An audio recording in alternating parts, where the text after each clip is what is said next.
ಪ್ರಿಯ ವಿದ್ಯಾರ್ಥಿಗಳೇ, 10ನೇ ತರಗತಿಯಲ್ಲಿ ಈ ಸಾಮಾಜಿಕ ಮತ್ತು ಧಾರ್ಮಿಕ ಸುಧಾರಣಾ ಚಳುವಳಿ ಅಂತಕ್ಕಂಥ ಅಧ್ಯಾಯದಲ್ಲಿ ಈ ಹಿಂದೆ ನಾವು 19ನೇ ಶತಮಾನ ಅಂತಕ್ಕಂಥದ್ದನ್ನು ಜ್ಞಾನ ಪುನರುಜ್ಜೀವನ ಯುಗ ಅಥವಾ ಭಾರತದಲ್ಲಿ ನವೋದಯದ ಕ್ರಾಂತಿಯ ಕಾಲ ಅಂತಕ್ಕಂಥದ್ರ ಬಗ್ಗೆ ತಿಳ್ಕೊಂಡು ಅದರಲ್ಲಿ ರಾಜಾರಾಮ್ ಮೋಹನ್ ರಾಯ್ ಅವರು ಸ್ಥಾಪನೆ ಮಾಡಿದ ಬ್ರಹ್ಮ ಸಮಾಜ, ಅದರ ಸ್ಥಾಪನೆ, ಅದರ ಉದ್ದೇಶ, ಬ್ರಹ್ಮ ಸಮಾಜದ ತತ್ವ ಮತ್ತು ಬೋಧನೆಗಳು ಮತ್ತು ರಾಜಾರಾಮ್ ಮೋಹನ್ ರಾಯ್ ಅವರು ಸಮಾಜ ಸುಧಾರಣೆಗೆ ನಡೆಸಿದಂತಹ ಪ್ರಯತ್ನದ ಪ್ರತಿಫಲವಾಗಿ ಸತಿಪದ್ಧತಿ ನಿಷೇಧ ಆಗಿರ್ಬೋದು, ಇಂಗ್ಲಿಷ್ ಶಿಕ್ಷಣಕ್ಕೆ ಒತ್ತು ನೀಡುವುದಾಗಿರ್ಬೋದು, ಅಥವಾ ಸಮಾಜದಲ್ಲಿದ್ದಂತಹ ಕೆಟ್ಟ ಅರ್ಥಹೀನ ಸಂಪ್ರದಾಯಗಳ ನಿಷೇಧಕ್ಕೆ ಹೋರಾಟ ಮಾಡಿದಂತಹ ವಿಧಾನದ ಬಗ್ಗೆ ತಿಳ್ಕೊಂಡು, ಅದೇ ಜೊತೆಗೆ ಯುವ ಬಂಗಾಳಿ ಹೆನ್ರಿ ವಿವಿಯನ್ ಡೆರೇಜಿಯೋ ನಡೆಸಿದಂತಹ ಚಳವಳಿ ಬಗ್ಗೆ ಇಂದು ನಾವು ಆ ಅಧ್ಯಾಯದಲ್ಲಿ ಇನ್ನು ಉಳಿದ ಎರಡನೇ ಅಂಶ ಅಂದರೆ ಆರ್ಯ ಸಮಾಜ. ಅಂದರೆ 1875ರಲ್ಲಿ ಏನು ದಯಾನಂದ ಸರಸ್ವತಿ ಅವರು ಬಾಂಬೆಯಲ್ಲಿ ಸ್ಥಾಪನೆ ಮಾಡಿದ್ರು ಆರ್ಯ ಸಮಾಜದ ಸ್ಥಾಪಕ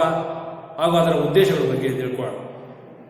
ಮುಖ್ಯವಾಗಿ ಈ ಆರ್ಯ ಸಮಾಜ ಅಂತಕ್ಕಂಥದ್ದನ್ನು 1875ರಲ್ಲಿ ಬಾಂಬೆಯಲ್ಲಿ ದಯಾನಂದ ಸರಸ್ವತಿ ಅಂತಕ್ಕಂಥವರು ಸ್ಥಾಪನೆ ಮಾಡಿದ್ರು. ನೋಡಿ, ಇದು 70ರಲ್ಲಿ ಸ್ಥಾಪನೆಯಾಗಿ ಇದು ಅತ್ಯಂತ ಪ್ರಭಾವಶಾಲಿಯಾದಂತಹ ಒಂದು ಈ ಸಮಾಜ ಸುಧಾರಣಾ ಸಂಘ. ಅದರಲ್ಲೂ 19ನೇ ಶತಮಾನದಲ್ಲಿ ಕೊನೆಯ 2 ದಶಕಗಳಲ್ಲಿ ಅತ್ಯಂತ ಪ್ರಭಾವಶಾಲಿಯಾದಂತಹ ಒಂದು ಸಮಾಜ ಸುಧಾರಣಾ ಸಂಸ್ಥೆ. ದಯಾನಂದ ಸರಸ್ವತಿಯವರು 1824ರಲ್ಲಿ ಗುಜರಾತಿನ ಕಾಟೇವಾಡ ಎಂಬಲ್ಲಿ ಜನಿಸ್ತಾರೆ. ಇಲ್ಲಿ ಕಾಟೇವಾಡ 1824ರಲ್ಲಿ ಗುಜರಾತ್ನ ಕಾಟೇವಾಡ ಇಲ್ಲಿ ಇವರು ಜನಿಸ್ತಾರೆ. ಇವರ ಮೊದಲ ಹೆಸರು ಮೂಲಶಂಕರ. ನೋಡಿ, ಕೇಳಬಹುದು ದಯಾನಂದ ಸರಸ್ವತಿ ಅವರ ಮೊದಲ ಹೆಸರೇನು ಅಥವಾ ಮೂಲ ಹೆಸರೇನು ಅಂತ ಹೇಳಿದ್ರೆ ಮೂಲಶಂಕರ ಅಂತ ಹೇಳಿ ಕೇಳಬಹುದು. ಇವರ ತಂದೆ ಅಂಬಾಶಂಕರ ತಿವಾರಿ, ತಾಯಿ ಅಮೃತಾಬಾಯಿ. ಅಂಬಾಶಂಕರ ತಿವಾರಿ, ತಾಯಿ ಅಮೃತಾಬಾಯಿ. ಇವರು ದಯಾನಂದರವರ ತಂದೆ ತಾಯಿ. ಬಾಲ್ಯದಲ್ಲಿ ಇವರ ಮಗನಾಗಿ ವಿದ್ಯಾಭ್ಯಾಸದ ಕಡೆಗೆ ಹೆಚ್ಚು ಆಸಕ್ತಿಯನ್ನು ತೋರದೆ ಸಂಸ್ಕೃತ ಶಿಕ್ಷಣವನ್ನು ಇವರು ಪಡಿತಾ ಹೋಗ್ತಾರೆ. ತನ್ನ 21ನೇ ವಯಸ್ಸಿನಲ್ಲಿ ಇವರು ಮನೆ ಬಿಟ್ಟು ಹೊರಗಡೆ ಹೋಗ್ತಾರೆ. ಯಾರು? ದಯಾನಂದ ಸರಸ್ವತಿಯವರು. ಹಾಗಾಗಿ ಇವರು ತಮ್ಮ ಆಲೋಚನಾ ಕ್ರಮಗಳನ್ನು, ತಮ್ಮ ಆಲೋಚನಾ ವಿಧಾನಗಳನ್ನು ತಾವು ಬರೆದಿರ್ತಕ್ಕಂತಹ ಕೃತಿ ಯಾವುದು ಅಂತಂದ್ರೆ ಸತ್ಯಾರ್ಥ ಪ್ರಕಾಶ.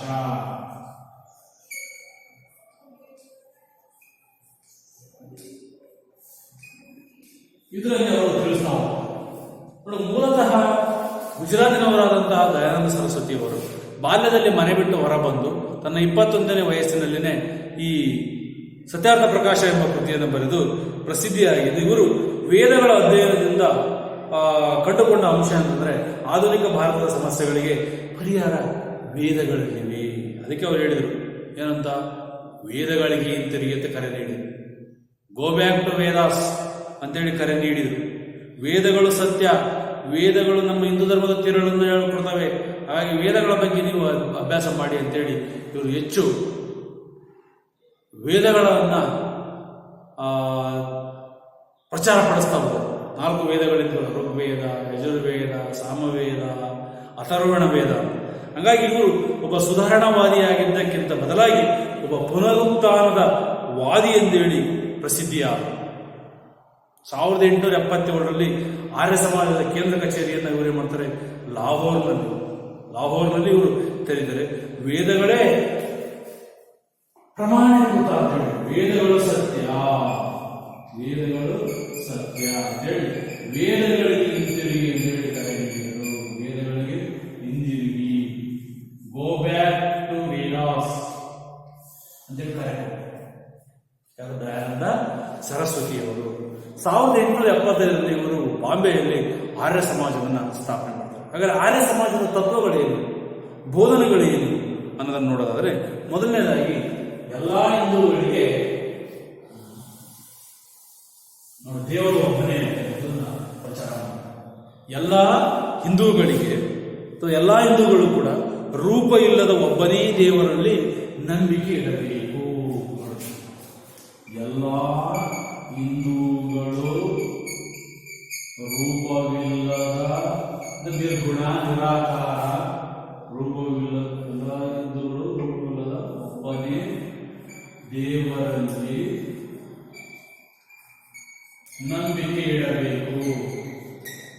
ನಂಬಿಕೆ ಇಡಬೇಕು ಅಂತೇಳಿ ಹೇಳಿದರು. ಇದು ಆರ್ಯ ಸಮಾಜದ ಪ್ರಮುಖ ತತ್ವದ ಉದ್ದೇಶಗಳು. ಎರಡನೇದು, ಹುಟ್ಟಿನಿಂದ ಯಾರೂ ಶೂದ್ರರೂ ಅಲ್ಲ, ಬ್ರಾಹ್ಮಣರೂ ಅಲ್ಲ, ಜಾತಿ ಆಧಾರವನ್ನು ತಿರಸ್ಕರಿಸುವುದು. ಹುಟ್ಟಿನಿಂದ ಯಾರೂ ಶೂದ್ರರೂ ಅಲ್ಲ ಅಥವಾ ಬ್ರಾಹ್ಮಣರೂ ಅಲ್ಲ, ಜಾತೀಯತೆಯನ್ನ ಇವರು ವಿರೋಧಿಸಿದರು. ಯಾರು? ದಯಾನಂದ ಸರಸ್ವತಿಯವರು. ಮತ್ತೆ ಅಂತರ್ಜಾತೀಯ ವಿವಾಹಗಳನ್ನು ಪ್ರೋತ್ಸಾಹಿಸಿದರು. ಅಂತರ್ಜಾತಿ ವಿವಾಹಗಳನ್ನ ಪ್ರೋತ್ಸಾಹಿಸುವುದು. ಅಂತರ್ಜಾತಿ ವಿವಾಹಗಳನ್ನು ಪ್ರೋತ್ಸಾಹಿಸುವುದು. ನೋಡಿ, ಎಲ್ಲಾ ಹಿಂದೂಗಳು ರೂಪ ಇಲ್ಲದ ದೇವರನ್ನು ಒಬ್ಬನೇ ಅಂತೇಳಿ ನಂಬಬೇಕು. ಮತ್ತೆ ಸಮಾಜದಲ್ಲಿ ಹುಟ್ಟಿನಿಂದ ಯಾರೂ ಕೂಡ ಇಲ್ಲಿ ಶೂದ್ರರೂ ಅಲ್ಲ, ಬ್ರಾಹ್ಮಣರೂ ಅಲ್ಲ ಅಂತೇಳಿ ಜಾತಿ ವ್ಯವಸ್ಥೆಯನ್ನು ವಿರೋಧಿಸಿದರು. ಅಂತರ್ಜಾತಿ ವ್ಯವಸ್ಥೆಯನ್ನು ಪ್ರೋತ್ಸಾಹಿಸಿದರು ಈ ಆರ್ಯ ಸಮಾಜ. ನಾಲ್ಕನೇದಾಗಿ, ಬಹುಪತ್ನಿತ್ವ ಮತ್ತು ಬಾಲ್ಯ ವಿವಾಹ. ಬಹುಪತ್ನಿತ್ವ ಮತ್ತು ಬಾಲ್ಯ ವಿವಾಹ ವಿರೋಧಿಸಿದರು. ಬಾಲ್ಯ ವಿವಾಹ ಹಾಗೂ ಬಹುಪತ್ನಿತ್ವವನ್ನು ಇವರು ತಿರಸ್ಕರಿಸಿದ್ದು ಯಾವುದು? ಆರ್ಯ ಸಮಾಜ. ಮತ್ತೆ ಸ್ತ್ರೀ ಮತ್ತು ಪುರುಷರೆಲ್ಲರೂ ಕೂಡ ಸಮಾನರು ಎಂದು ಸಹ ಹೇಳಿದರು. ಸ್ತ್ರೀ ಪುರುಷರು ಸಮಾನ. ಸ್ತ್ರೀ ಪುರುಷರು ಸಮಾನರು. ಸ್ತ್ರೀ ಪುರುಷರು ಸಮಾನರು ಅಂತ ಹೇಳಿದ್ರು ಸಾಕು. ಮತ್ತೆ ವೇದಗಳೇ ಶ್ರೇಷ್ಠ, ಹಾಗಾಗಿ ಪ್ರಾಚೀನ ಪವಿತ್ರ ಗ್ರಂಥಗಳನ್ನು ಅಧ್ಯಯನ ಮಾಡಬೇಕು ಮತ್ತು ಬೋಧಿಸಬೇಕು ಅಂತ ಹೇಳಿ. ವೇದಗಳು ಸತ್ಯ, ಪ್ರಾಚೀನ ಪವಿತ್ರ ಗ್ರಂಥಗಳ ಅಧ್ಯಯನ ಮಾಡಬೇಕು ಅಂತ ಹೇಳಿ ಆರ್ಯ ಸಮಾಜ ತಿಳಿಸ್ಕೊಡ್ತಾರೆ. ಮಕ್ಕಳೇ, ಮುಖ್ಯವಾಗಿ ಆರ್ಯ ಸಮಾಜ ಅಂತಕ್ಕಂಥದ್ದು ವೇದಗಳ ಬಗ್ಗೆ ಹೆಚ್ಚಿನದಾಗಿ ಆದ್ಯತೆಯನ್ನು ಕೊಟ್ಟಿರತಕ್ಕಂಥದ್ದನ್ನು ನೋಡ್ತೀವಿ. ಹಾಗಾಗಿ ವೇದಗಳನ್ನು ಅಧ್ಯಯನ ಮಾಡಬೇಕು ಮತ್ತು ಪ್ರಾಚೀನ ಪವಿತ್ರ ಗ್ರಂಥಗಳನ್ನು ಅಭ್ಯಾಸ ಮಾಡಬೇಕು, ಅವುಗಳನ್ನು ಜನರಿಗೆ ನಾವು ಬೋಧಿಸಬೇಕು ಅಂತೇಳಿ ಇದು ತಿಳಿಸಿಕೊಡ್ತು. ಮತ್ತೆ ಆರ್ಯ ಸಮಾಜದ ಇನ್ನೊಂದು ಪ್ರಮುಖ ಕಾರ್ಯಸೂಚಿ ಏನಪ್ಪಾ ಅಂತಂದ್ರೆ ಶುದ್ಧಿ ಚಳುವಳಿ. ಬಹಳ ಇಂಪಾರ್ಟೆಂಟ್. ಶುದ್ಧಿ ಚಳುವಳಿ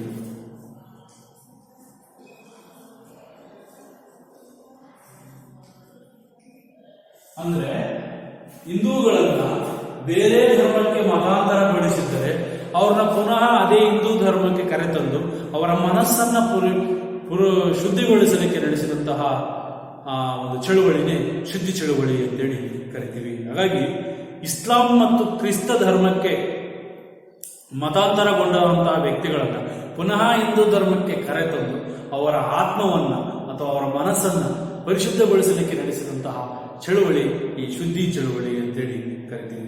ಅಂದ್ರೆ ಹಿಂದೂ ಧರ್ಮ ಪುನಃ ಕರೆತರಲಿಕ್ಕೆ ಪ್ರಯತ್ನ ಮಾಡಿ ಇದನ್ನ ಬಹಳ ಒಂದು ಯಶಸ್ವಿಯಾಗಿ ದಯಾನಂದ ಸರಸ್ವತಿಯವರು ಹಿಂದೂ ಧರ್ಮದಲ್ಲಿ ನಡೆಸ್ಕೊಂಡು ಹೋಗ್ತಾರೆ. ಆಮೇಲೆ ಗೋ ಸಂರಕ್ಷಣಾ ಚಳುವಳಿ ಅಂತದನ್ನು ಕೂಡ ಇವರು ನಡೆಸಲಿಕ್ಕೆ ಹೋಗಿಸ್ಕರ ಗೋ ರಕ್ಷಣಾ ಸಂಘಗಳನ್ನ ಸ್ಥಾಪನೆ ಮಾಡ್ತಾರೆ. ಗೋವುಗಳ ರಕ್ಷಣೆ, ಅದರಲ್ಲೂ ಹಿಂದೂಗಳಿಗೆ ಪವಿತ್ರವಾದಂತಹ ಪ್ರಾಣಿ ಅಂದರೆ ಹಸು.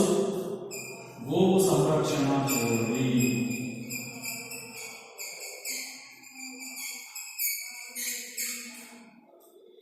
ಇದನ್ನು ಪ್ರಾರಂಭಿಸ್ತಾರೆ ದಯಾನಂದ ಸರಸ್ವತಿಯವರು. ಹಾಗಾಗಿ ಆರ್ಯ ಸಮಾಜ ಈ 1921 ಏನ್ ಮಾಡುತ್ತದೆ, ಸುಮಾರು 5 ಲಕ್ಷ ಹಿಂಬಾಲಕರನ್ನು ಅನುಯಾಯಿಗಳನ್ನ ಹೊಂದಿದ್ದು ದಯಾನಂದ ಸರಸ್ವತಿಯವರ ಮರಣದ ನಂತರ ಅದನ್ನು ದಯಾನಂದ ಆಂಗ್ಲೋ ವೇದಿಕ್ ಕಾಲೇಜ್ ಅಂತೇಳಿ 1886ರಲ್ಲಿ ಇದು ಪ್ರಾರಂಭಿಸಲಾಗುತ್ತೆ. ಹಾಗೆ ದಯಾನಂದ ಸರಸ್ವತಿಯವರ ಶಿಷ್ಯರು ಕೂಡ ಹರಿದ್ವಾರದಲ್ಲಿ ಗುರುಕುಲಗಳ ಆಶ್ರಮಗಳನ್ನು ತೆರೀತಾರೆ, ಗುರುಕುಲ ವಿಶ್ವವಿದ್ಯಾನಿಲಯವನ್ನು ಆರಂಭಿಸ್ತಾರೆ. ಭಾರತದ ರಾಷ್ಟ್ರೀಯತೆಯ ಹೋರಾಟದ ಸಂದರ್ಭದಲ್ಲಿ ಲಾಲಾ ಲಜಪತ ರಾಯ್ ಅಂತಕ್ಕಂಥವರು ಕೂಡ ಈ ಆರ್ಯ ಸಮಾಜದ ತತ್ವಗಳಿಂದ ಪ್ರೇರೇಪಣೆಗೊಂಡು ಒಂದು ನಮ್ಮ ಭಾರತೀಯ ಸ್ವಾತಂತ್ರ್ಯ ಹೋರಾಟದಲ್ಲಿ ಅವರು ಹೋರಾಟವನ್ನು ಮುಂದುವರಿಸ್ತಕ್ಕಂಥ ನಾವು ನೋಡ್ತೀವಿ. ಹೀಗೆ ಈ ದಯಾನಂದ ಸರಸ್ವತಿಯವರು ದಯಾನಂದ ಆಂಗ್ಲೋ ವೇದಿಕ್ ಕಾಲೇಜ್ ಅಂತಕ್ಕಂಥದ್ದನ್ನು ಪ್ರಾರಂಭ ಮಾಡ್ತಾರೆ, ಶುದ್ಧಿ ಚಳವಳಿಯನ್ನು ಪ್ರಾರಂಭ ಮಾಡ್ತಾರೆ. ಹಾಗಾಗಿ ಹಿಂದೂ ಧರ್ಮದಿಂದ ಬೇರೆ ಧರ್ಮಕ್ಕೆ, ಕ್ರೈಸ್ತ ಧರ್ಮಕ್ಕೆ ಹಾಗೂ ಮುಸ್ಲಿಂ ಧರ್ಮಕ್ಕೆ ಮತಾಂತರಗೊಂಡವರನ್ನ ಪುನಃ ವಾಪಸ್ ಹಿಂದೂ ಧರ್ಮಕ್ಕೆ ಕರೆತಂದು ಅಪರಿಶುದ್ಧಿಗೊಳಿಸಲಿಕ್ಕೆ, ಅಂದರೆ ಹಿಂದೂ ಧರ್ಮವನ್ನು ಪುನಶ್ಚೇತನಗೊಳಿಸಲಿಕ್ಕೆ ನಡೆಸಿದಂತಹ ಒಂದು ಪ್ರಯತ್ನ ಬಹಳ ಯಶಸ್ವಿಯಾಗಿ ಅವರು ಪ್ರಯತ್ನವನ್ನು ಮಾಡ್ತಾರೆ. ಇನ್ನು ನೆಕ್ಸ್ಟ್ ಇನ್ನೊಂದು ಅಂತಂದರೆ, ಈ ಆರ್ಯ ಸಮಾಜದ ಅನೇಕ ಕ್ರಾಂತಿಕಾರಕ ಬದಲಾವಣೆಗಳನ್ನು ಮಾಡ್ತಾರೆ. ಅದೇ ರೀತಿ ಇನ್ನೊಂದು ಅಂತಂದರೆ ಆತ್ಮಾರಾಮ ಪಾಂಡುರಂಗರವರ ನೇತೃತ್ವದಲ್ಲಿ ನಡೆಸಿದಂತಹ ಇನ್ನೊಂದು ಸಮಾಜ ಪ್ರಾರ್ಥನಾ ಸಮಾಜ. 1867ರಲ್ಲಿ ಈ ಪ್ರಾರ್ಥನಾ ಸಮಾಜವನ್ನ ಆತ್ಮಾರಾಮ ಪಾಂಡುರಂಗ ಅಂತಕ್ಕಂಥವರು ಪ್ರಾರಂಭ ಮಾಡ್ತಾರೆ. ಬ್ರಹ್ಮ ಸಮಾಜದ ಸುಧಾರಣಾ ಚಳವಳಿ ಏನು ಬಂಗಾಳದಲ್ಲಿ ರಾಜಾರಾಮ ಮೋಹನ್ ರಾಯರವರ ನೇತೃತ್ವದಲ್ಲಿ ಪ್ರಾರಂಭ ಆಗುತ್ತೆ. ಕ್ರಮೇಣ ಅದು ಇಡೀ ವಿಶ್ವದಾದ್ಯಂತ ಹರಡಲಿಕ್ಕೆ ಪ್ರಾರಂಭ ಆದ ನಂತರ ಆ ಬ್ರಹ್ಮ ಸಮಾಜದ ತಾತ್ವಿಕ ಪ್ರಭಾವದಿಂದ ಈ ಪ್ರಾರ್ಥನಾ ಸಮಾಜ ಇದು ಸುಧಾರಣಾವಾದಿಯಾಗಿ ಪಶ್ಚಿಮ, ಅದರಲ್ಲೂ ಭಾರತದಲ್ಲಿ ಬಾಂಬೆಯ ಪ್ರೆಸಿಡೆನ್ಸಿ ಭಾಗದಲ್ಲಿ ಬೆಳೆಯುತ್ತೆ. ಪ್ರಾರ್ಥನಾ ಸಮಾಜ ಮೂಲತಃ ಮಹಿಳೆಯರ ಸಮಸ್ಯೆಗಳಲ್ಲ ಅಷ್ಟೇ ಅಲ್ಲದೆ ಶೂದ್ರರಲ್ಲಿ ಅತಿಶೂದ್ರರನ್ನ ಮತ್ತು ಅತಿಶೂದ್ರರ ಸಮುದಾಯದ ಸಮಸ್ಯೆಗಳಿಗೆ ಪರಿಹಾರವನ್ನು ಕಂಡುಕೊಳ್ಳುವ ಹಿನ್ನೆಲೆಯಲ್ಲಿ ಡಾಕ್ಟರ್ ಆತ್ಮಾರಾಮ ಪಾಂಡುರಂಗ ಅವರು 1867ರಲ್ಲಿ ಈ ಪ್ರಾರ್ಥನಾ ಸಮಾಜವನ್ನು ಸ್ಥಾಪನೆ ಮಾಡ್ತಾರೆ. ಪಶ್ಚಿಮದ ಆಧುನಿಕ ಆಲೋಚನೆಗಳ ಹಿನ್ನೆಲೆಯಲ್ಲಿ ಹಿಂದೂ ಧರ್ಮವನ್ನು ಪುನರ್ ವಿಮರ್ಶೆಗೊಳಿಸುವ ಅಗತ್ಯವಿದೆ ಎಂಬ ಸಂದೇಶವನ್ನು ಈ ಪ್ರಾರ್ಥನಾ ಸಮಾಜ ಸಾರುತ್ತದೆ. ಹಿಂದೂ ಧರ್ಮದ ಪುನಶ್ಚೇತನ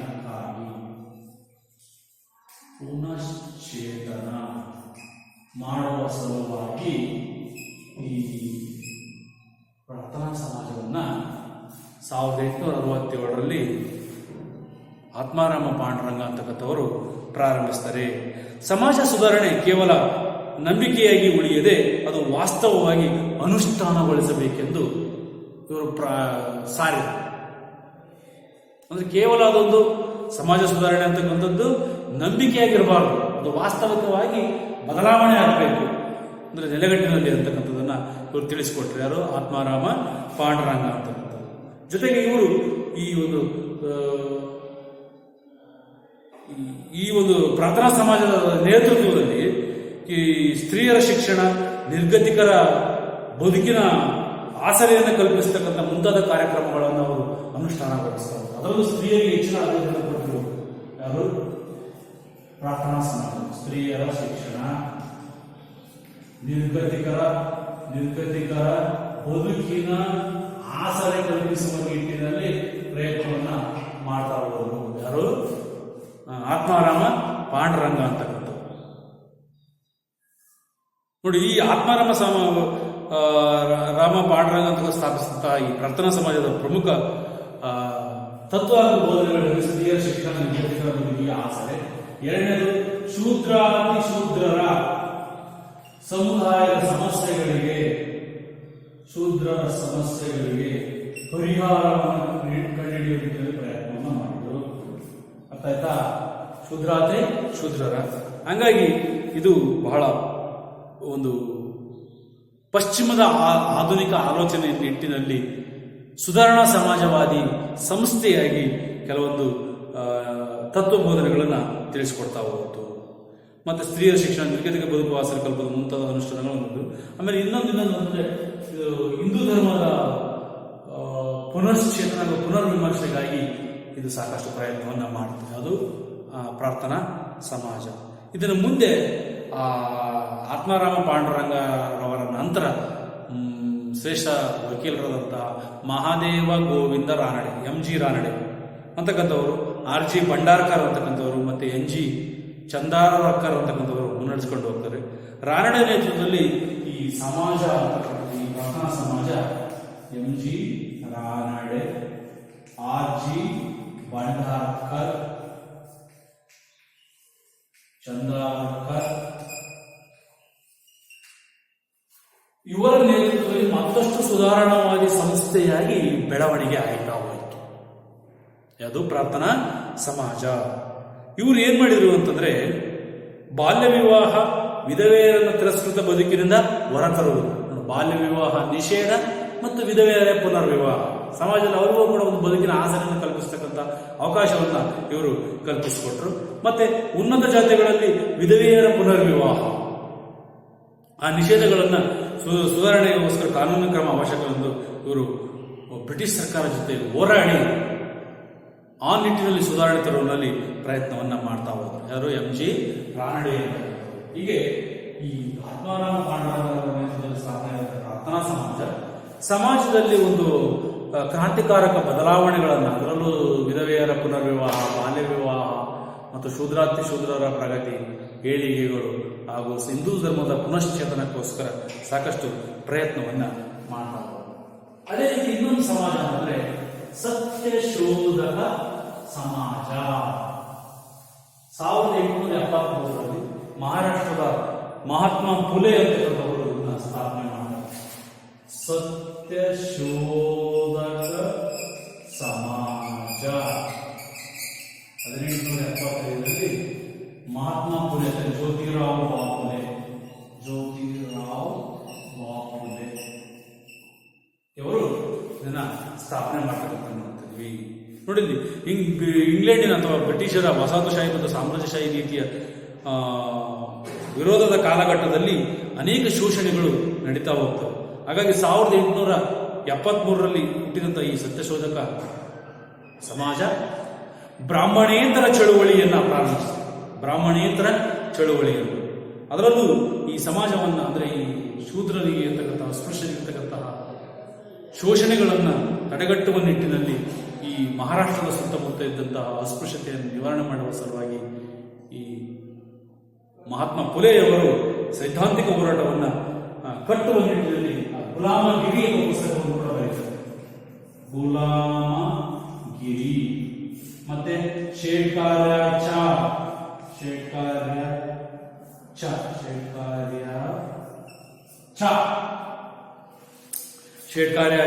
ಅಸೂದ್ ಎನ್ನುವ ಗ್ರಂಥವನ್ನು ಕೊಡಬೇಕು. ಶೇಟ್ಕಾರ್ಯ ಅಸೂದ್ ಎರಡು ಕೃತಿಗಳು. ಯಾರು ಮಾಡಿರೋದು? ಜ್ಯೋತಿರಾವ್ ಬಾಪುಲೆ. ಮತ್ತೆ ಇವರು ಏನ್ ಮಾಡಿದ್ರು, ಈ ಶೂದ್ರರಿಗೆ ಮತ್ತು ಹೆಣ್ಣು ಮಕ್ಕಳಿಗೆ ಶಿಕ್ಷಣ ನೀಡಬೇಕು ಅಂತ ಹೇಳಿ ಪ್ರತಿಪಾದಿಸ್ತಾವೆ. ವಿದ್ಯೆಯನ್ನು ನೀಡಬೇಕು. ಅದಕ್ಕೆ ಅಂಬೇಡ್ಕರ್ ಅವರು ಹೇಳ್ತಾರೆ, ಶಿಕ್ಷಣ, ಹೋರಾಟ, ಸಂಘಟನೆ ಇವು ನಮ್ಮ ಚಳವಳಿಯ ಮೂಲ ಮಂತ್ರಗಳು ಅಂತ. ಹಾಗಾಗಿ ಇವರು ಮಾಲಿ ಸಮುದಾಯಕ್ಕೆ ಸೇರಿದಂತಹ ಈ ಜ್ಯೋತಿರಾವ್ ಬಾಪುಲೆಯವರು ಅಸ್ಪೃಶ್ಯರು ಮತ್ತು ಎಲ್ಲಾ ಜಾತಿಯವರಿಗೆ ಈ ಸಾರ್ವಜನಿಕ ಕೆರೆಕಟ್ಟೆಗಳಲ್ಲಿ, ಬಾವಿಗಳಲ್ಲಿ ನೀರನ್ನು ಸೇರಿಕೊಳ್ಳಲಿಕ್ಕೆ ಅವಕಾಶವನ್ನು ನೀಡಿದರು.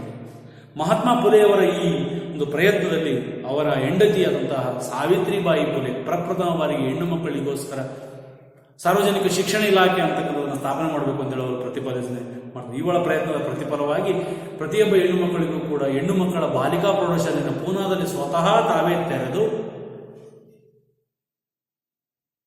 ಸ್ತ್ರೀಯರ ಶಿಕ್ಷಣವನ್ನು ಇವರು ಪ್ರತಿಪಾದಿಸಿದರು. ಅದರಲ್ಲೂ ಮತ್ತೆ ಪುರುಷ ಸ್ತ್ರೀಯರ ನಡುವೆ ಭೇದ ಭಾವ ಇರತಕ್ಕಂಥದ್ದನ್ನು ತೊಡೆದು ಹಾಕಿ ಸ್ತ್ರೀಯರ ಸಮಾನತೆಯನ್ನು ಗೊಳಿಸ್ತಾ ಇದ್ರು. ಮತ್ತೆ ಸಮಾನತೆಯ ಸಾರುವ ತಳಹದಿಯ ಮೇಲೆ ಹೊಸ ಸಮಾಜವನ್ನು ನಿರ್ಮಿಸುವ ಆಧುನಿಕ ಕಾಲಘಟ್ಟದಲ್ಲಿ ಈ ಒಂದು ಫುಲೆ ದಂಪತಿಗಳ ಪಾತ್ರ ಮಹತ್ವವಾದದ್ದು. ಹಾಗಾಗಿ ಇವರ ಆಶಯಗಳಿಂದ ಈ ಜ್ಯೋತಿರಾವ್ ಬಾಪುಲೆ ಮತ್ತು ಸಾವಿತ್ರಿಬಾಯಿ ಫುಲೆ ಅವರ ಆಶಯಗಳಿಂದ ವಿಚಾರಗಳಿಂದ ಪ್ರಭಾವಿತಕ್ಕೊಳಗಾಗಿದ್ದ ಡಾಕ್ಟರ್ BR ಅಂಬೇಡ್ಕರ್ ಅಂತಕ್ಕಂಥವರು ಕೂಡ ಮುಂದೆ ದಲಿತರ ಏಳಿಗೆಗೋಸ್ಕರ ಅವರು ಹೋರಾಡಲಿಕ್ಕೆ ಕಾರಣೀಭೂತರು ಆಗ್ತವೆ. ಅರ್ಥ ಆಯ್ತಲ್ಲ ಮಕ್ಕಳೇ? ಇದಿಷ್ಟು ಅದು ಪ್ರಾರ್ಥನಾ ಸಮಾಜ, ಆರ್ಯ ಸಮಾಜ, ಮತ್ತೊಂದು ಇನ್ನೊಂದು ಸತ್ಯಶೋಧಕ ಸಮಾಜ ಅಂತಕ್ಕಂಥದ್ದು. ಅರ್ಥ ಆಯ್ತಲ್ವಾ? ಹಾಗಾಗಿ ಈ ಸತ್ಯಶೋಧಕ ಸಮಾಜವನ್ನ ಜ್ಯೋತಿರಾವ್ ಬಾಪುಲೆಯವರು ಮಹಾರಾಷ್ಟ್ರದಲ್ಲಿ, ಅದರಲ್ಲೂ ಮಾಲಿ ಸಮುದಾಯದಿಂದ ಬಂದಂತಹ ಇವರು ಹೆಚ್ಚು ಯಶಸ್ವಿಯಾಗಿ ನಡೆಸ್ತಾ ಹೋಗ್ತಾರೆ. ಹಾಗೆ ಇನ್ನೊಂದು ಅಂತಂದ್ರೆ ಮುಸ್ಲಿಮರಲ್ಲಿ ಆಧುನಿಕ ಕ್ರಾಂತಿಯ ಹರಿಕಾರ ಅಂತ ಹೇಳಿ ಹೆಸರು ಪಡ್ಕೊಂಡು ಅಂತಂದ್ರೆ ಅಲಿಗರ್ ಸುಧಾರಣಾ ವಾದಿಯಾದ ಸರ್ ಸೈಯದ್ ಅಹಮದ್ ಖಾನ್. ಅಲಿಗರ್ ಸುಧಾರಣಾ ಚಳವಳಿ, ಅಲಿಗರ್ ಸುಧಾರಣಾ ಚಳವಳಿ, ಸರ್ ಸೈಯದ್ ಅಹಮದ್ ಖಾನ್. ಸರ್ ಸೈಯದ್ ಅಹಮದ್ ಖಾನ್ 19ನೇ ಶತಮಾನದ ಕೊನೆಯ ಭಾಗದಲ್ಲಿ ಮುಸ್ಲಿಮರಲ್ಲಿ ಹೊಸ ಧಾರ್ಮಿಕ ಮತ್ತು ಸಾಮಾಜಿಕ ಸುಧಾರಣಾ ಅಲೆ ಅಂತಕ್ಕಂಥದ್ದು ಪ್ರಾರಂಭ ಆಗಿತ್ತು. ಬ್ರಿಟಿಷರ ವಿರೋಧಿ ಮನೋಧರ್ಮ 1857ರ ಘಟನೆಯ ನಂತರ ಮುಸ್ಲಿಂ ಸಮುದಾಯದಲ್ಲಿ ವ್ಯಾಪಕವಾಗಿ ಬೆಳೆಯಲಿಕ್ಕೆ ಕಾರಣವೂ ಆಯಿತು. ಹಾಗಾಗಿ ಇಂಗ್ಲಿಷ್ ಶಿಕ್ಷಣದಿಂದ ದೂರ ಆಗತೊಡಗಿ ಶಿಕ್ಷಣದ ಅರ್ಹತೆಯಿಂದ ದೊರೆಯಬಹುದಾದ ಅವಕಾಶಗಳನ್ನು ಇವರು ಮುಸ್ಲಿಮರು ಕೂಡ ಕಳೆದುಕೊಂಡರು. ಇದರ ಪರಿಣಾಮವಾಗಿ ಸರ್ ಸೈಯದ್ ಅಹಮದ್ ಖಾನ್ ಅಂತಕ್ಕಂಥದ್ದನ್ನು ಗ್ರಹಿಸಿಕೊಂಡು ಅವರೇ ಮಾಡ್ತಾರೆ Mohammedan literary society. Mohammed literary society,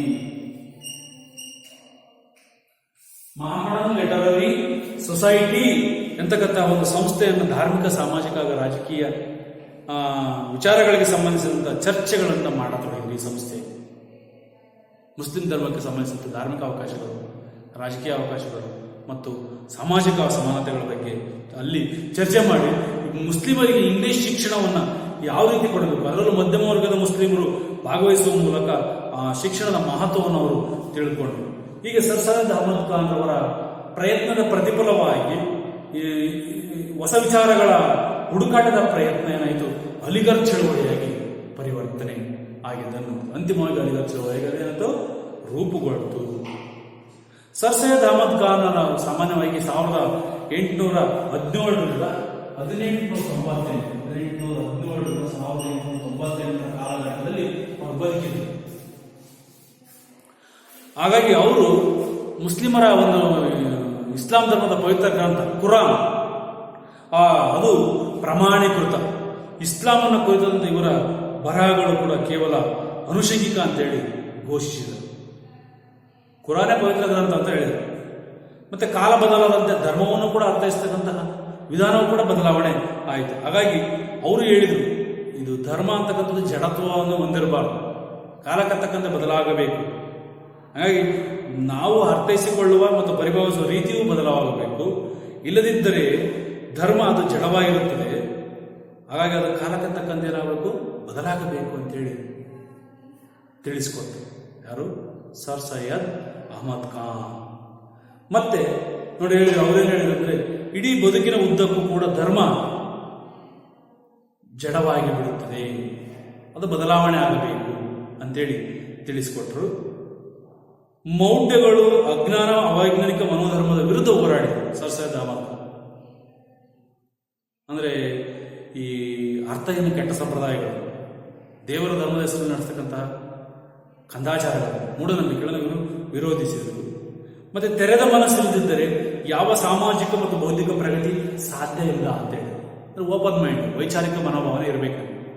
ಯಾವ್ದು ಸರಿ, ಯಾವ್ದು ತಪ್ಪು, ಯಾವ್ದು ಸಾಧಕ, ಯಾವ್ದು ಬಾಧಕ, ಅದನ್ನು ಚರ್ಚೆ ಮಾಡಬೇಕು ಅಂತ ತಿಳಿಸಿದರು. ಮತ್ತೆ ಮುಸ್ಲಿಂ ಸಮುದಾಯದಲ್ಲಿದ್ದ ಈ ಘೋಷಾ ಪದ್ಧತಿ, ಪರ್ದಾ ಪದ್ಧತಿ, ಅದನ್ನು ಇವರು ಒಪ್ಪಲಿಲ್ಲ, ಬೆಂಬಲಿಸಲಿಲ್ಲ. ಮತ್ತೆ ಮುಸ್ಲಿಂ ಹೆಣ್ಣು ಮಕ್ಕಳಿಗೆ ಶಿಕ್ಷಣ ನೀಡಬೇಕು ಅಂತೇಳಿ ಪ್ರತಿಪಾದಿಸಿದರು. ಆಮೇಲೆ ನೋಡಿದ್ವಿ, ಬಹುಪತ್ನಿತ್ವ ಪದ್ಧತಿಯನ್ನು ಕೂಡ ಇವರು ವಿರೋಧಿಸಿದರು. ಯಾರು? ಸರ್ ಸೈಯದ್ ಅಹಮದ್ ಖಾನ್ ಅಂತ. ಪಾಶ್ಚಿಮಾತ್ಯ ವಿಜ್ಞಾನ ಹಾಗೂ ಸಂಸ್ಕೃತಿಯ ಕುರಿತು ಚಿಂತನೆಗಳನ್ನು ಹರಡಲು ಇವರು ಈ ಮೊಹಮ್ಮಡನ್ ಆಂಗ್ಲೋ ಓರಿಯೆಂಟಲ್ ಕಾಲೇಜ್ ತೆರೆದರು. ಮೊಹಮ್ಮದ್ ಆಂಗ್ಲೋ ಓರಿಯೆಂಟಲ್ ಕಾಲೇಜನ್ನು ಸ್ಥಾಪನೆ ಮಾಡಿದರು. ಯಾರು? ಸರ್ ಸೈಯದ್ ಅಹಮದ್ ಖಾನ್. 1870ರಲ್ಲಿ ಮಾಡರ್ನ್ ಆಂಗ್ಲೋ ಓರಿಯೆಂಟಲ್ ಕಾಲೇಜನ್ನು ತೆರೆದು ಮುಸ್ಲಿಂ ಧರ್ಮದಲ್ಲಿ ಅಥವಾ ಮುಸಲ್ಮಾನ್ ಜನಾಂಗದಲ್ಲಿ ಒಂದು ಆಧುನಿಕ ವೈಚಾರಿಕತೆಯ ಕ್ರಾಂತಿಯನ್ನು ಬೆಳೆಸಲಿಕ್ಕೆ ಇವರು ಕಾರಣೀಭೂತರು. ಅದೇ ಮುಂದೆ ಮೊಹಮ್ಮಡನ್ ಆಂಗ್ಲೋ ಓರಿಯೆಂಟಲ್ ಕಾಲೇಜ್ ಏನಾಗುತ್ತೆ ಅಲಿಗಢ್ ವಿಶ್ವವಿದ್ಯಾನಿಲಯವಾಗಿ ಪರಿವರ್ತನೆ ಆಗ್ತಕ್ಕಂಥ. ಏನೀಗ ಅಲಿಗಢ್ ಚಳವಳಿಯ ಪ್ರಮುಖ ಅಂಶಗಳು ಅಂತಂದ್ರೆ ಸರ್ ಸೈಯದ್ ಅಹಮದ್ ಖಾನ್ ಅವರು ಧಾರ್ಮಿಕ ಸಹಿಷ್ಣುತೆ ಬಗ್ಗೆ ತಿಳಿಸ್ತಾ ಹೋದರು. ಅಂದ್ರೆ ಹಿಂದೂ ಮುಸ್ಲಿಂ ಸಮುದಾಯದ ಐಕ್ಯತೆಯನ್ನು ಬಯಸಿ ಹಿಂದೂಗಳು, ಪಾರ್ಸಿಗಳು, ಕ್ರಿಶ್ಚಿಯನ್ನರು ಅಲಿಗಢ್ ಕಾಲೇಜನ್ನು ಸ್ಥಾಪಿಸಲಿಕ್ಕೆ ಸಾಕಷ್ಟು ಅವ್ರು ಏನ್ ಮಾಡಿದ್ರು, ಹಣ ಧನ ಸಹಾಯವನ್ನು ನೀಡ್ತಾ ಹೋದರು. ಹಾಗಾಗಿ ಅಲ್ಲಿ ಆ ಒಂದು ಅಲಿಗಢ್ ವಿಶ್ವವಿದ್ಯಾನಿಲಯದ ಕಾಲೇಜಲ್ಲಿ ಎಲ್ಲಾ ಧರ್ಮೀಯರಿಗೂ ಕೂಡ ಅವಕಾಶ ನೀಡಿದರು. ಸರ್ವಧರ್ಮ ಸಮಾನತೆಯ ಭಾವ, ಸಹಿಷ್ಣುತೆಯ ಮನೋಭಾವನೆಯನ್ನು ಬೋಧಿಸ್ತಾ ಹೋದರು. ಮತ್ತೆ ಅಲಿಗಢನ್ನೇ ಕೇಂದ್ರವಾಗಿ ಇಟ್ಟುಕೊಂಡು ಅವರು ಸರ್ ಸೈಯದ್ ಅಹಮದ್ ಖಾನ್ ಅವರು ರೂಪಿಸಿದಂತಹ ಈ ಚಳುವಳಿಯಾಗಿದ್ದರಿಂದ ಇದನ್ನ ಅಲಿಗಢ್ ಚಳುವಳಿ ಅಂತ ಹೇಳಿ ಪ್ರಸಿದ್ಧಿಯನ್ನ, ಅಂದ್ರೆ ಮುಸಲ್ಮಾನ್ ಧರ್ಮದಲ್ಲಿ ಆಧುನಿಕ ಶೈಕ್ಷಣಿಕ ಕ್ರಾಂತಿಯ ಬೀಜವನ್ನು ಬಿತ್ತಲಿಕ್ಕೆ ಬುನಾದಿ ಹಾಕಿದವರು ಅಂತಂದ್ರೆ ಸರ್ ಸೈಯದ್ ಅಹಮದ್ ಖಾನ್. ಇದಿಷ್ಟು ಇದರ ಪ್ರಮುಖ ಅಂಶಗಳು. ಅರ್ಥ ಆಯ್ತಲ್ಲ? ಹೀಗೆ ನಾವು ಇಂದು ಸಾಮಾಜಿಕ ಮತ್ತು ಧಾರ್ಮಿಕ ಸುಧಾರಣಾ ಚಳವಳಿಯ ಅಧ್ಯಾಯದಲ್ಲಿ ಪ್ರಮುಖವಾಗಿ ಮತ್ತು ನಾವು ಆರ್ಯ ಸಮಾಜ, ದಯಾನಂದ ಸರಸ್ವತಿ, ಪ್ರಾರ್ಥನಾ ಸಮಾಜ, ಆತ್ಮಾರಾಮ ಪಾಂಡುರಂಗ, ಸತ್ಯಶೋಧಕ ಸಮಾಜ, ಜ್ಯೋತಿರಾವ್ ಬಾಪುಲೆ ಹಾಗೂ ಅಲಿಗಢ್ ಚಳವಳಿ ಸರ್ ಸೈಯದ್ ಅಹಮದ್ ಖಾನ್ ಅವರ ಮೊಹಮ್ಮಡನ್ ಆಂಗ್ಲೋ ಓರಿಯೆಂಟಲ್ ಕಾಲೇಜ್ ಅಥವಾ ಅಲಿಗಢ್ ಚಳವಳಿ ಅಂತೇಳಿ ತಿಳ್ಕೊಂಡು ಇದಿಷ್ಟು ಬಹಳ ಪ್ರಮುಖವಾದ ವಿಚಾರ. ಇನ್ನು ಉಳಿದಿದ್ದನ್ನು ನಾವು ನೆಕ್ಸ್ಟ್ ತರಗತಿಯಲ್ಲಿ ಉದಾಹರಣೆ ಇದೆ. ಅದು ರಾಮಕೃಷ್ಣ ಮಿಷನ್ ಆಗಿರಬಹುದು, ಅಥವಾ ಥಿಯೋಸಫಿಕಲ್ ಸೊಸೈಟಿ ಆಗಿರಬಹುದು, ಅಥವಾ ಇನ್ನೊಂದು ನಾರಾಯಣ ಗುರು ಧರ್ಮ ಪರಿಪಾಲನಾ ಯೋಗಂ ಆಗಿರ್ಬೋದು, ಅಥವಾ ಪೆರಿಯಾರ್ ಅವರ ಜಸ್ಟಿಸ್ ಪಾರ್ಟಿ. ಇವನ್ನ ನೆಕ್ಸ್ಟ್ ಇನ್ನೊಂದು ತರಗತಿನಲ್ಲಿ ನೋಡೋಣ. ಅರ್ಥ ಆಯ್ತಲ್ಲ ಮಕ್ಕಳು? ಈ ಪ್ರಶ್ನೆ ಕೇಳಬಹುದು, ಆರ್ಯ ಸಮಾಜದ ತತ್ವ ಬೋಧನೆಗಳನ್ನು ವಿವರಿಸಿ, ಅಥವಾ ಪ್ರಾರ್ಥನಾ ಸಮಾಜದ ಸ್ಥಾಪಕರು ಯಾರು, ಅಥವಾ ಸತ್ಯಶೋಧಕ ಸಮಾಜವನ್ನು ಸ್ಥಾಪನೆ ಮಾಡುವವರು ಯಾರು, ಮತ್ತೆ ಜ್ಯೋತಿರಾವ್ ಬಾಪುಲೆ ಅವರು ಬರೆದಿರ್ತಕ್ಕಂಥ ಕೃತಿಗಳು ಯಾವುವು, ಅಥವಾ ಮುಸಲ್ಮಾನರಲ್ಲಿ ಆಧುನಿಕ ಪಾಶ್ಚಾತ್ಯ ಸಂಸ್ಕೃತಿ ಮತ್ತು ಧಾರ್ಮಿಕ ವಿಚಾರಗಳನ್ನು ಬುನಾದಿ ಹಾಕಲು ಸರ್ ಸೈಯದ್ ಅಹಮದ್ ಖಾನ್ ಅವರು ನಡೆಸಿದಂತಹ ಪ್ರಯತ್ನಗಳೇನು? ಈ ರೀತಿ ಪ್ರಶ್ನೆಗಳು ಬರುವಂತ ಸಾಧ್ಯತೆ ಇದೆ. ಆಯ್ತಾ? ಅಲಿಗಢ್ ಚಳವಳಿ ಪ್ರಮುಖ ಉದ್ದೇಶಗಳೇನೆಂದರೆ ಮುಸಲ್ಮಾನರಲ್ಲಿ ಆಧುನಿಕ ಕ್ರಾಂತಿಯನ್ನು ಬೆಳೆಸುವುದು. ಒಂದು, ಪರ್ದಾ ಪದ್ಧತಿಯನ್ನು ವಿರೋಧಿಸುವುದು, ಬಹುಪತ್ನಿತ್ವವನ್ನು ವಿರೋಧಿಸುವುದು, ಬಾಲ್ಯ ವಿವಾಹವನ್ನು ನಿಷೇಧಿಸುವುದು, ಮತ್ತೆ ಧರ್ಮ ಅಂತಕ್ಕಂಥದ್ದು ಜಡತ್ವವಾಗಿರಬಾರದು, ಕಾಲಕ್ಕೆ ತಕ್ಕಂತೆ, ಸಂದರ್ಭಕ್ಕೆ ತಕ್ಕಂತೆ ಅದೇನಾಗಬೇಕು, ಬದಲಾವಣೆ ಆಗಬೇಕು ಅನ್ನೋದನ್ನು ನಾವು ಹೇಳಿದೆ. ಹೀಗೆ ಹಲವು ವಿಚಾರಗಳನ್ನು ನಾವು ತಿಳ್ಕೊಂಡು ಅರ್ಥ ಆಯ್ತಲ್ವಾ? ಹಾಗೆ ಅವರು ಮುಸಲ್ಮಾನರಲ್ಲೇ ಹೊಸ ಆಧುನಿಕ ಕ್ರಾಂತಿಯನ್ನು